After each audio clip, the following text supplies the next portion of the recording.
Dear students, हम पढ़ रहे हैं वाच्य। उसमें हमने अब तक देख लिया कि वाच्य की परिभाषा क्या होती है और वाच्य के भेद कौन कौन से हैं, और उन्हीं में से पहला भेद कृतवाच्य हम लोग पढ़ भी चुके थे। आगे बढ़ते हैं दूसरे वाच्य की तरफ, जो है कर्मवाच्य। जैसा कि नाम से स्पष्ट है, कर्मवाच्य मतलब कर्म पर आधारित वाच्य, कर्म पर आधारित बातें, यानी जो क्रिया होगी वो कर्म आधारित होगी, कर्म के अनुसार होगी। तो देख लेते हैं। क्रिया के उस रूपांतर को कर्मवाच्य कहते हैं जिससे वाक्य में कर्म की प्रधानता का बोध होता है, मतलब कर्म प्रधान होगा, कर्म मुख्य होगा। सरल शब्दों में कहें तो क्रिया के जिस रूप में कर्म प्रधान हो उसे कर्मवाच्य कहते हैं, अर्थात क्रिया का रूप कर्म के अनुसार होगा क्योंकि कर्म प्रधान होगा। उदाहरण देख लेते हैं। कवियों द्वारा कविता लिखी गई, रोगी को दवा दी गई, उससे पुस्तक पढ़ी गई। इन तीनों में आप देखेंगे कि जो लिखी गई, दी गई, पढ़ी गई, ये क्रियाएं हैं प्यारे बच्चों।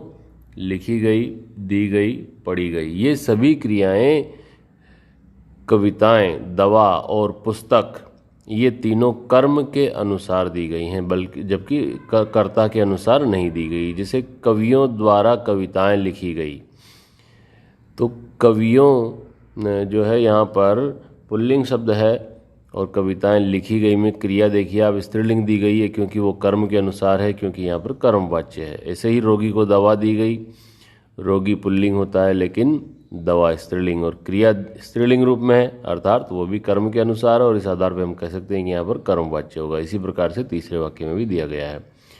उक्त वाक्यों में कर्म प्रधान है तथा उन्हीं के लिए लिखी गई, दी गई और पढ़ी गई क्रियाओं का विधान हुआ है, तो यहाँ पर क्या हो जाएगा? कर्मवाच्य हो जाएगा। यहाँ क्रियाएं कर्ता के अनुसार रूपांतरित न होकर कर्म के अनुसार परिवर्तित हुई हैं। ये यहाँ ध्यान देने की बात है कि अंग्रेजी की तरह हिंदी में कर्ता के रहते हुए कर्मवाच्य का प्रयोग नहीं होता है। जैसे मैं दूध पीता हूँ के स्थान पर मुझसे दूध पिया जाता है, लिखना गलत होगा। ये आगे वाली बातें नहीं पढ़ रहे हैं, हम लोग आगे बढ़ते हैं। तीसरा जो भेद है, आखिरी भेद, वो है भाववाच्य। भाववाच्य देखिए, भाववाच्य के बारे में जैसे कि मैं पहले बता चुका हूँ कि यहाँ पर भाव जो है प्रधान होते हैं। क्रिया के उस रूपांतर को भाववाच्य कहते हैं जिससे वाक्य में क्रिया अथवा भाव की प्रधानता का बोध हो। दूसरे शब्दों में कहें तो क्रिया के जिस रूप में न तो कर्ता की प्रधानता हो, न ही कर्म की, बल्कि क्रिया का भाव ही प्रधान हो, वहाँ भाववाच्य होता है। मोहन से टहला नहीं जाता, मोहन से टहला भी नहीं जाता, तो टहलना क्रिया हो गई, तो मोहन कर्ता हो गया। और मोहन से टहला भी नहीं जाता, टहलने का भाव है यहाँ पर, टहला भी नहीं जाता। ध्यान देना, इसमें कर्म नहीं है कहीं पर भी, है ना। मुझसे उठा नहीं जाता, धूप में चला नहीं जाता। उक्त वाक्य में कर्ता या कर्म प्रधान नहीं है। असल में इन वाक्यों में कर्म तो है ही नहीं, और कर्ता है और वो भी प्रधान नहीं है। तो ऐसे में यहाँ पर क्रिया का भाव, या यूँ कहें कि क्रिया ही प्रधान है, आप इसको इस तरह से भी समझ सकते हैं। तो जहाँ पर क्रिया का भाव या क्रिया प्रधान हो, कर्ता और कर्म प्रधान न हो, वहाँ पर भाववाच्य होगा। उक्त वाक्यों में कर्ता या कर्म प्रधान न होकर भाव मुख्य है, अतः इनकी क्रियाएं भाववाच्य के उदाहरण हैं। नीचे टिप्पणी देखो, ये बड़ी महत्वपूर्ण है। यहाँ स्पष्ट है कि कर्तृवाच्य में क्रिया सकर्मक और अकर्मक दोनों हो सकती है, सकर्मक भी हो सकती है और अकर्मक भी हो सकती है, किंतु कर्मवाच्य में केवल सकर्मक होगी, क्योंकि वहाँ तो कर्म का ही है सारा काम, तो क्रिया को सकर्मक होना ही चाहिए, अर्थात कर्म आधारित होना ही चाहिए।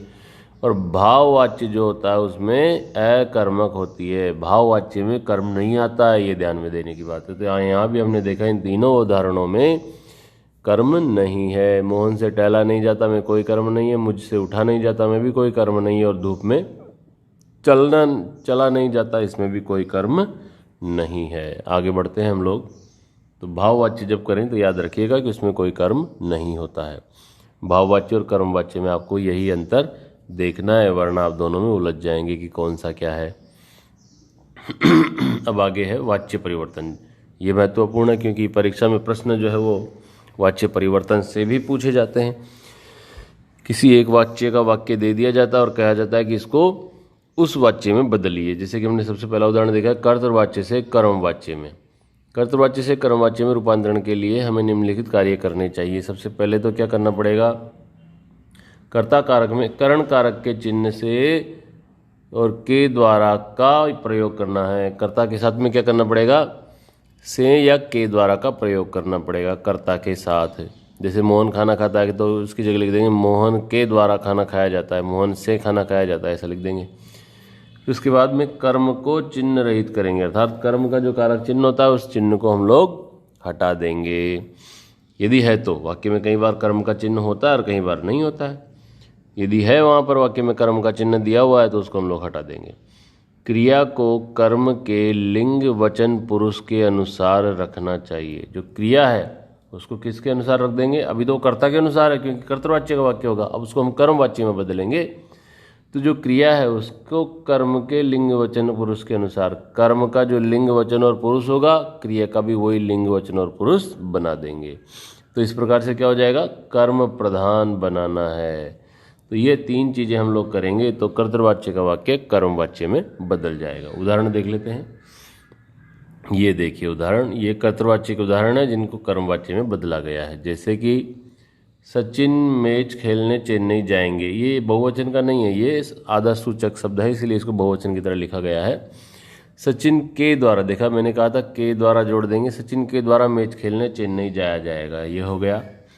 अब यहाँ देखो सचिन के साथ में जाएंगे ये लिखा हुआ था, यानी कि कर्ता के अनुसार क्रिया के लिंग वचन पुरुष थे, लेकिन यहाँ बाद में क्या हुआ, कर्म के अनुसार यानी मैच के अनुसार जो है उसका क्रिया का लिंग वचन और पुरुष कर दिया गया है। यदि इस वाक्य से समझ ना आया हो तो अगला वाक्य देखें। राकेश पुस्तक पढ़ रहा है, इसमें राकेश कर्ता है, पढ़ रहा है कर्ता के अनुसार लिंग वचन कारक है क्रिया के। अब इसी को यदि हम कर्मवाच्य में बदलेंगे तो राकेश के द्वारा पुस्तक पढ़ी जा रही है। अब देखो यहाँ पर राकेश पढ़ रहा है था, यहाँ पर राकेश के द्वारा पढ़ी जा रही है। अब ये पढ़ी जा रही है ये ऐसा क्यों कर दिया गया, क्योंकि ये अब पुस्तक के अनुसार आ गया है, क्योंकि पुस्तक कर्म है, पुस्तक के अनुसार क्रिया रहेगी तो पुस्तक स्त्रीलिंग रहती है, इसलिए पढ़ी जा रही है उसका भी लिंग बदल दिया गया। मित्र विपत्ति में मदद करते हैं, मित्रों के द्वारा, ये के द्वारा तो लगाना ही लगाना है, विपत्ति में मदद की जाती। देखो यहाँ तो था मदद करते हैं, यहाँ मदद की जाती है। यहाँ पर विपत्ति के आधार पर, विपत्ति जो कि कर्म है उसके आधार पर यहाँ पर क्रिया के लिंग वचन बदल दिए गए हैं।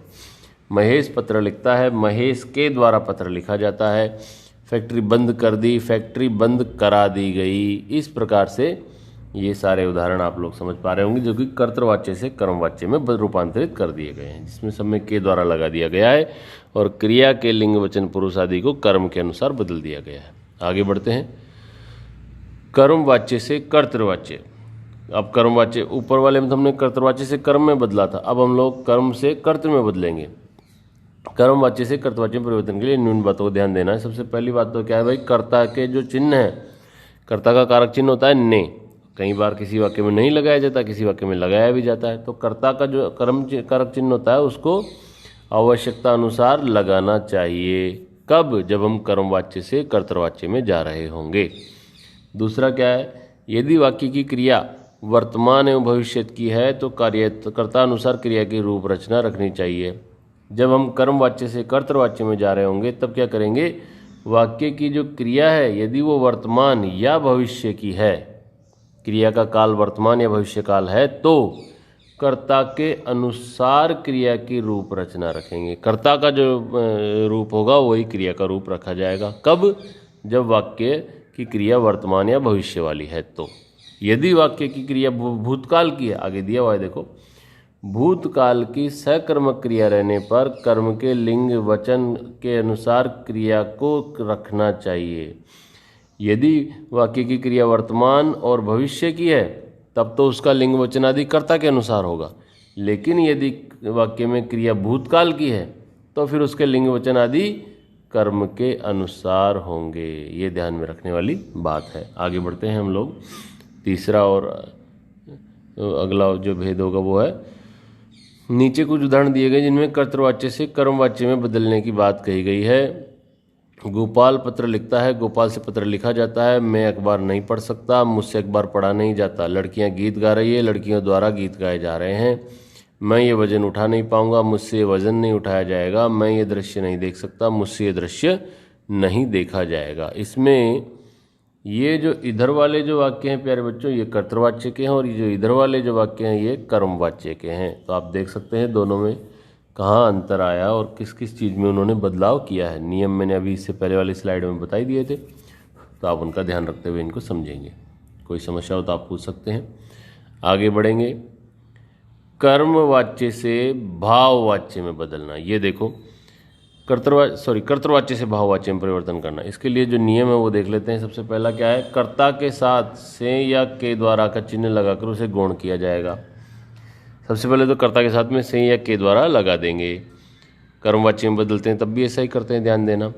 फिर मुख्य क्रिया को सामान्य क्रिया एवं अन्य पुरुष पुल्लिंग एक वचन में स्वतंत्र रूप से रखेंगे। जो मुख्य क्रिया होगी उसका रूप बदल के क्या कर देंगे, सामान्य क्रिया कर देंगे।